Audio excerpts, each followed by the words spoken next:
ทุกเจ้าของเข้ารายการมเจ็ดก็คือมเจ็ดกับข้าพเจ้านางเซนพระไทยวรวงศ์และนางสายลุ้งชินีไทยวันนี้จะมาเล่าข่าวเกี่ยวกับเทคโนโลยีAI ช่วยผู้ชีวิตมีผลลงเนื้อหรือเป็นตัวการให้มีผลลงสูญพันธุ์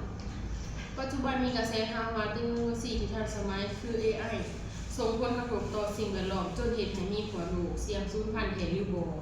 ทีมข่าวได้ตรวจสอบข้อมูลพบว่ามี2ด้านที่ต้องพิจารณาคือด้านที่ 1 AI คือผู้ช่วย The Savior ในความเป็นจริง AI ถูกสร้างมาเพื่อยืดอายุสายพันธุ์มีผลลงผ่านโครงการตามเส้น 1. คือ AI คำนวณอัตราการละลายของน้ำแข็งได้แม่นยำกว่าคนเฮาเฮ็ดให้เจ้าหน้าที่ที่เตรียมแผนอพยพหรือช่วยเหลือมีที่อยู่กว่าลงเนื้อได้ทัน 2. AI ช่วยกว่าจับเรือประมงผิดกฎหมายในเขตอาร์กติก 3. การใช้โดรน AI นำเข้าสกรมีและการใช้เฮลิคอปเตอร์ช่วยลดมลพิษทางเสียงและความเครียดของสัตว์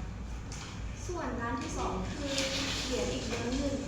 ผลกระทบทางอ้อมดาร์กไซด์ประเด็นที่คนย้านและกังวลว่า AI อาจทำหาย มาจากพลังงานที่ใช้ในการประมวลผล 1. คือการใช้พลังงานอย่างหลากหลายศูนย์ข้อมูล Data Center ที่ใช้ประมวลผล AI ขนาดใหญ่ต้องใช้พลังงานมหาศาลซึ่งหากว่าไฟฟ้านั้นมาจากซากดึกดำบรรพ์ก็จะปล่อยก๊าซคาร์บอนไดออกไซด์ออกมา 2. คือความร้อนสะสมขบวนการต่างๆนี้ส่งผลต่อภาวะโลกร้อนซึ่งเป็นสาเหตุหลักที่เฮ็ดให้น้ำแข็งขั้วโลกละลายและหนีเขตขั้วโลกเหนือสูญพันธุ์บ่ว่าอย่างไรก็ตามนักวิทยาศาสตร์ส่วนหลายยังเชื่อมั่นว่าผลที่ได้จาก AI มีหลายกว่าพลังงานที่เสียไป